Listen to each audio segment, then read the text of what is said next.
देखो भाई, तुम लोग विश्वास करो या मत करो, मगर आत्माएं होती हैं, और मैं ये बात पूरे यकीन के साथ बोल सकता हूं। इतना कहकर मेरे दोस्त चंदू ने बात की शुरुआत की कि तभी मेरा एक और दोस्त जगदीश बोला, हाँ भाई, भूत तो होते हैं, मेरे पापा ने भी देखा है सफेद साड़ी वाली भूतनी को। जगदीश और चंदू की बेतुकी बातों को सुनकर मुझसे रहा नहीं गया, जिस पर मैंने उन दोनों से कहा, तुम लोग जो भी बोल लो, पर मैं इन सब बातों पर नहीं मानता, ये सब फालतू बातें हैं, और अगर तुम लोग चाहो तो मैं इसका सबूत भी दे सकता हूं। जहां भी बोलो, मैं अकेले आधी रात को भी जाने को तैयार हूं। मेरी बात सुनकर चंदू बोला, ठीक है, अगर तू इतना ही हिम्मत वाला है तो इस बात को प्रूफ कर।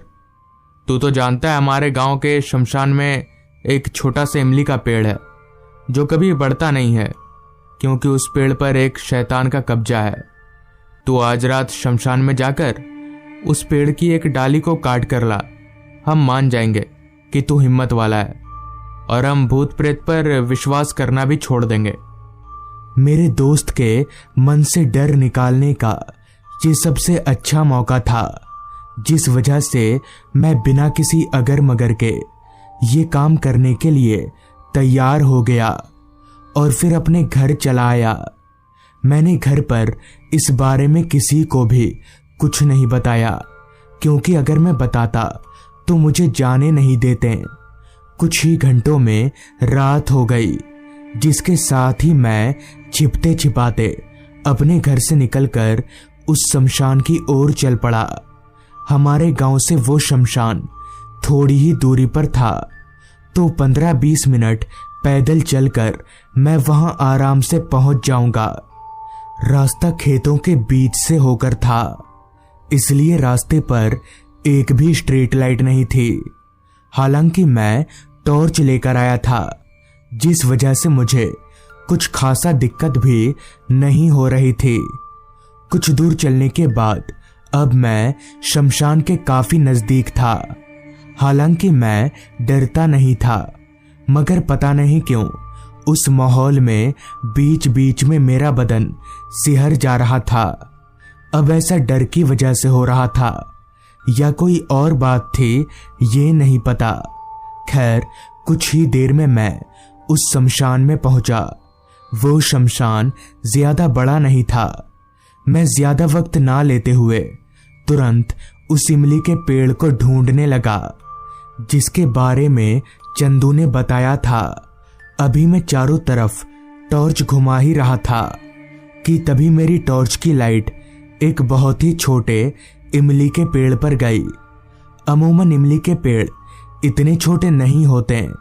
मैं समझ गया कि यही वो इमली का पेड़ है, लिहाजा मैं उस पेड़ की तरफ बढ़ने लगा। ऐसा भी नहीं था कि पूरे शमशान में वही इकलौता पेड़ हो, वहां बाकी के बहुत से पेड़ थे, मगर पता नहीं क्यों वो पेड़ काफी अजीब सा दिख रहा था। खैर, मैं उस पेड़ के पास गया और टहनी तोड़ने के लिए जैसे ही अपना हाथ आगे बढ़ाया कि तभी उस घने पेड़ के अंदर से किसी ने मेरा हाथ पकड़ लिया। वो हाथ इतना ठंडा था जैसे वो हाथ ना होकर कोई बर्फ का गोला हो। मैंने तुरंत अपनी टॉर्च की लाइट अपने हाथ की तरफ घुमाई, तो मेरे हाथ पर टॉर्च की लाइट पड़ते ही जिस किसी ने भी मेरा हाथ पकड़ रखा था, उसने मेरा हाथ एकदम से छोड़ दिया और टॉर्च की लाइट में वहां अब कोई भी नहीं दिख रहा था। उस वक्त पर भी मैं डरा नहीं था।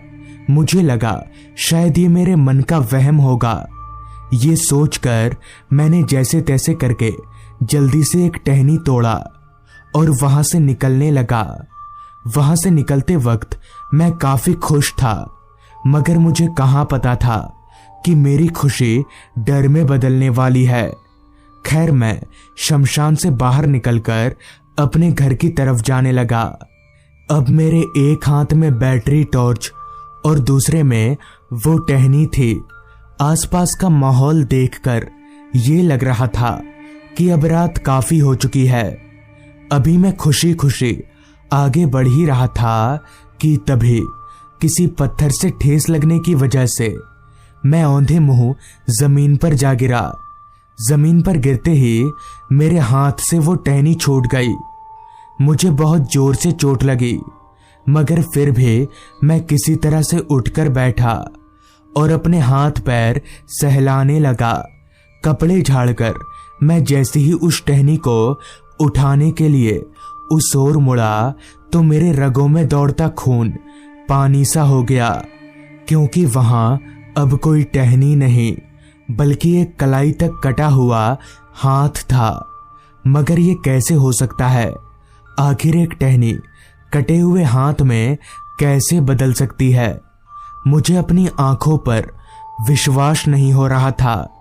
इसलिए मैंने जब आंख मीचकर दोबारा उस तरफ देखा तो मैं और भी ज्यादा हैरान हो गया, क्योंकि अब वहां ना तो कोई टहनी थी और ना ही कोई कटा हुआ हाथ। उस वक्त मुझे डर तो लग रहा था, मगर उससे भी ज्यादा मैं इस बात को लेकर परेशान था कि अगर मैं टहनी लेकर अपने दोस्तों के पास नहीं गया तो मैं सबके सामने डरपोक साबित हो जाऊंगा। थोड़ी देर सोच विचार करने के बाद शमशान में वापस जाकर मैंने टहनी लाने का फैसला किया। हालांकि ये काम कुएं से बाहर निकलकर वापस कुएं में कूदने जैसा था, मगर फिर भी मैं ये जोखिम उठाने को तैयार था।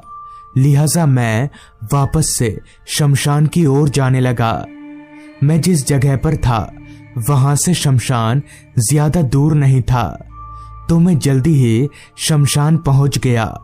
शमशान पहुंचकर सीधे उस इमली के पेड़ के पास गया और टहनी तोड़ने के लिए आगे बढ़ ही रहा था कि तभी मैंने जो देखा वो देखकर मेरा कलेजा कांप गया और मेरे हाथ पैर जोर जोर से कांपने लगे, क्योंकि उस छोटे से इमली के पेड़ पर दूर से जो मुझे टहनियां दिख रही थी वो पास आते ही एकदम से इंसानी कटे हुए हाथों में तब्दील हो गए। उस पेड़ पर अब सिर्फ इंसान के कटे हुए हाथ ही नजर आ रहे थे। मैं समझ गया कि यहां दाल में कुछ काला नहीं बल्कि पूरी दाल ही काली है। अब मेरी हिम्मत पूरी तरीके से टूट चुकी थी।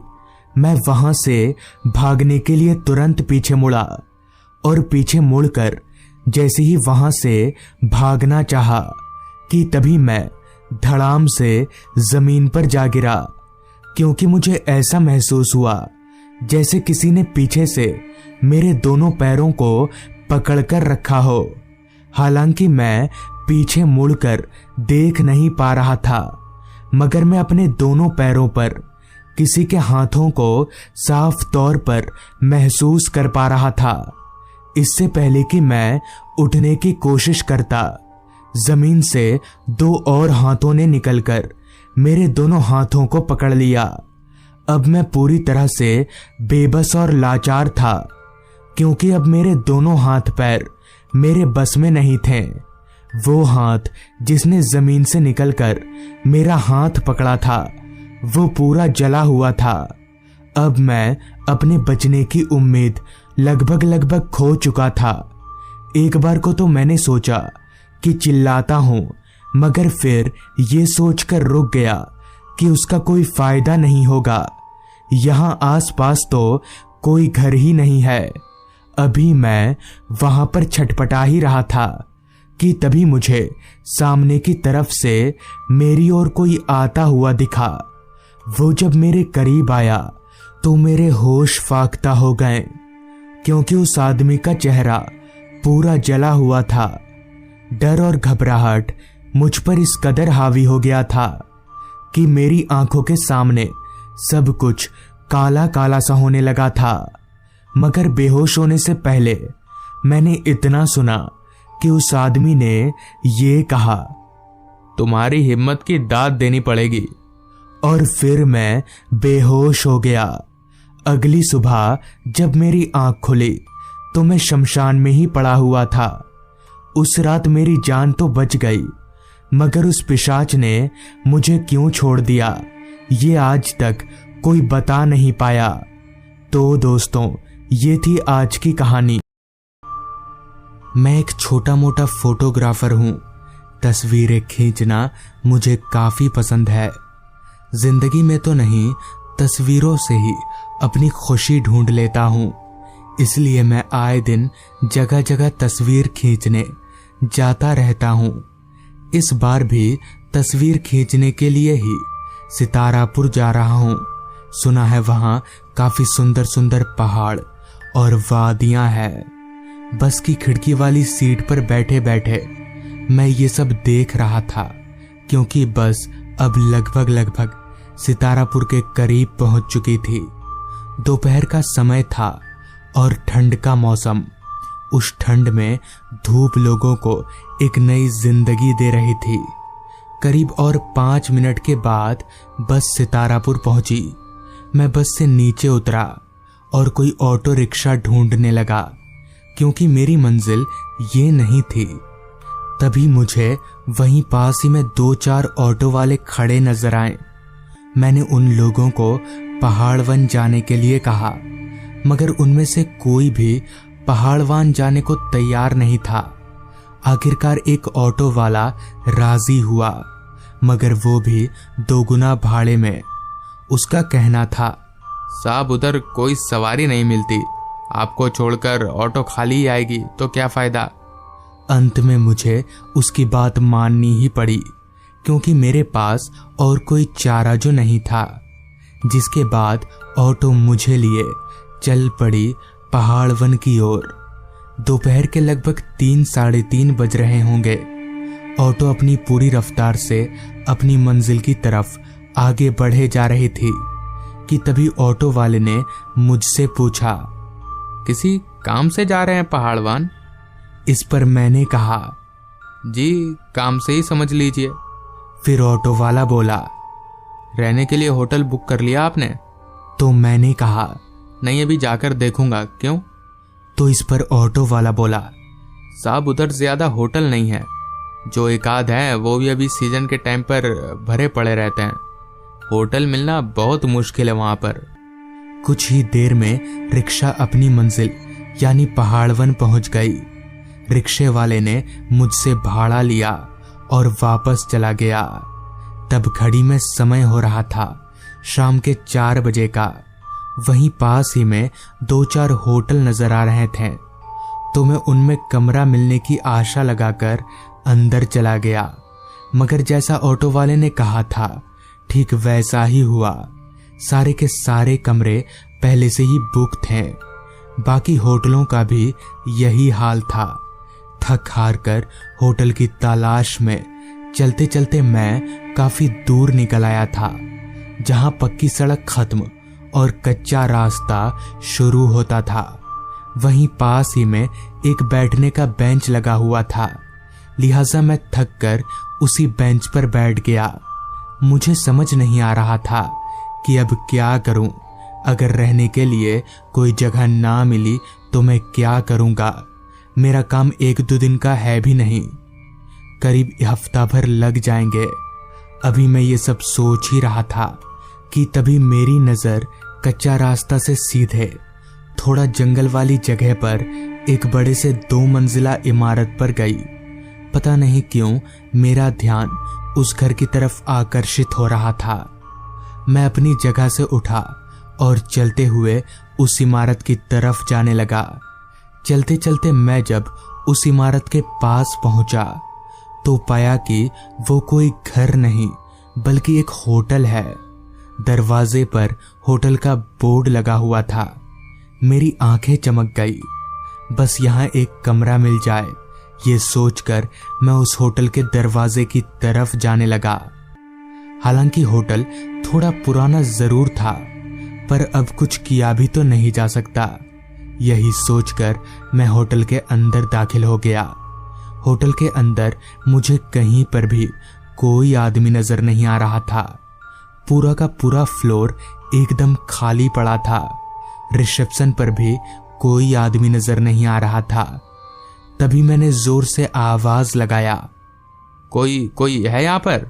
कमरा मिलेगा?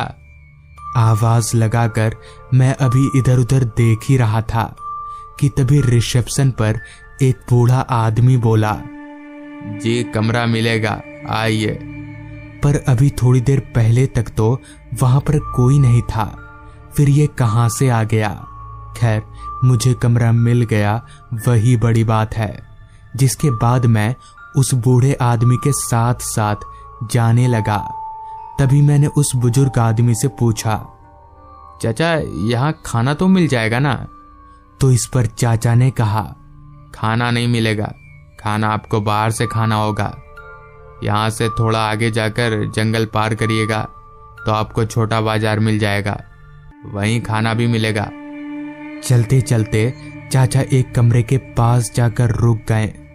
उन्होंने उस कमरे का ताला खोला, चाबी मुझे पकड़ाई और फिर वहां से चलते बने। चाचा का ये बर्ताव मुझे कुछ अजीब सा लगा। खैर, मैं कमरे के अंदर दाखिल हुआ। कमरा ठीक ठाक साफ सुथरा ही था, ज्यादा चीजें नहीं थी कमरे में। खैर, मैं अपना बैग एक कोने में रखकर पलंग पर गिर गया। ठंड का मौसम होने के कारण लगभग अंधेरा हो चला था। मैं इतना थक गया था कि पलंग पर से उठने का मन ही नहीं कर रहा था, और इसी तरह लेटे लेटे कब मेरी आंख लग गई पता ही नहीं चला। फिर जब मेरी आंख खुली तो तब तक पूरी तरह से अंधेरा हो चुका था। रात के 7 बज रहे थे। मुझे याद आया कि यहाँ खाना नहीं मिलेगा। मैं तुरंत अपनी जगह से उठा और कमरे से बाहर निकला, मगर ये क्या, कॉरिडोर में पूरा अंधेरा पसरा हुआ था। कहीं पर भी एक भी लाइट नहीं जल रही थी। मैं वापस अपने कमरे में आया और बैग में से एक बैटरी टॉर्च लेकर वापस बाहर निकला। चलते चलते मैं रिसेप्शन पर पहुंचा तो वहां पर भी कोई लाइट नहीं जल रही थी। मुझे बड़ा अजीब लगा कि आखिर बात क्या है, कहीं कोई लाइट क्यों नहीं जल रही। खैर, मुझे देर हो रही थी तो मैं होटल से बाहर निकल उस बाजार की तरफ जाने लगा जिधर का पता उस बुजुर्ग आदमी ने बताया था। रास्ता पूरी तरह से जंगलों से घिरा पड़ा था। लाइट तो दूर, एक आदमी तलक भी नजर नहीं आ रहा था। पूरा का पूरा माहौल सन्नाटे में डूबा हुआ था। लग नहीं रहा था कि इधर कोई बाजार भी होगा, मगर जब उस बूढ़े आदमी ने कहा है तो शायद इधर ही होगा। यही सोचकर मैं आगे बढ़ता रहा। सुबह के मुकाबले ठंड काफी बढ़ चुकी थी। अभी मैं आगे की तरफ चल ही रहा था कि तभी सामने की तरफ मुझे छोटा सा बाजार जैसा नजर आया। 4-5 दुकानें थीं, मगर सारी बंद थीं। बहुत ढूंढने के बाद एक खुली हुई दुकान नजर आई। वो एक बहुत ही छोटा सा ढाबा था। ढाबे पर कोई ग्राहक नहीं था। ढाबे वाला चूल्हे के पास बैठा झपकियां ले रहा था। मैं चलते हुए उस ढाबे के पास गया और ढाबे वाले को आवाज लगाते हुए कहा, भाई साहब, कुछ खाने को है या सब खत्म? आवाज सुन ढाबे वाला हड़बड़ाकर उठा और बोला, बाबूजी, रोटी आमलेट होगा। मैंने सोचा यही खा लेता हूं और कुछ मिलेगा भी नहीं। यही सोचकर मैंने उस आदमी को खाना लगाने के लिए बोल दिया और मेरे बोलते ही वो रोटियां सेकने लगा। इसी दौरान उस ढाबे वाले ने मुझसे कहा, आप कहीं बाहर से आए हैं लगता है, कहाँ रुके हैं? इस पर मैंने उस आदमी को अपने होटल का पता बताया तो मेरी सारी बात सुन उस आदमी ने कहा, पर वहां तो कोई होटल नहीं है भाई साहब। इस पर मैंने कहा, अरे है होटल, आपको पता नहीं है। खैर, मैंने वहां खाना खाया और खाना पीना करके वापस होटल की तरफ लौटने लगा। रात अब तक काफी गहरी हो चुकी थी, जिसके साथ ही साथ ठंड भी काफी बढ़ चुकी थी। चलते चलते मैं होटल के पास पहुंचा तो पाया कि अभी भी होटल में एक भी लाइट नहीं जल रही है। मुझे अब काफी गुस्सा आ रहा था। मैं गुस्से से तिलमिलाता हुआ होटल के अंदर गया, मगर रिसेप्शन पर अभी भी कोई नहीं था। मैं जोर से चिल्लाया, कोई है? कैसा होटल है ये? एक भी लाइट नहीं है यहाँ पर। मगर चिल्लाने का भी कोई फायदा नहीं हुआ। मैं अपने गुस्से को काबू करके टॉर्च जलाकर अपने कमरे में आ गया और सोने की तैयारी करने लगा। क्योंकि मैं काफी थका हुआ था, तो कब मेरी आंख लग गई मुझे पता ही नहीं चला। ना जाने कितनी देर बाद, मगर जब मेरी आंख खुली तो कमरे के दरवाजे पर दस्तक हो रही थी। मुझे बड़ा अजीब लगा कि भला इतनी रात गए कौन होगा। मैं बिस्तर पर से उतरकर दरवाजा खोला तो सामने वही बूढ़ा आदमी था, मगर उसके हाथ में एक बर्तन था जो दूसरे बर्तन से ढका हुआ था। तभी उस आदमी ने कहा, साहब आपको खाना चाहिए था ना, लीजिए। इस पर मैंने थोड़ा ऐंठते हुए कहा, जब भूख लगी थी तब तो आप आए नहीं, अब जब खाना खा लिया है तो आ रहे हैं। इस पर उस बूढ़े ने कहा, साहब एक बार ढक्कन हटाकर देखिए तो सही। हालांकि मेरा मन नहीं था, मगर फिर भी मैंने उस आदमी की बात मानी और प्लेट के ऊपर से ढक्कन हटाया।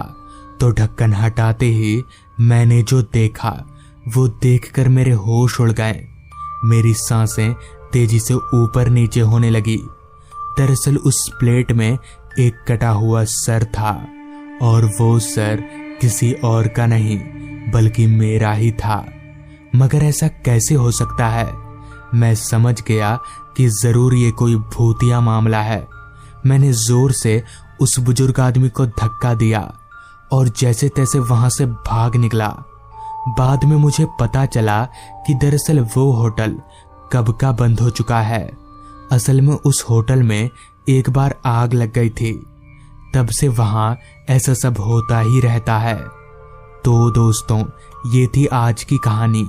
अगर आपको ये कहानी पसंद आई हो तो चैनल को जरूर सब्सक्राइब कर लें। तो मैं आपका दोस्त आर्यन जल्द ही मिलूंगा आपसे ऐसी ही एक कहानी के साथ।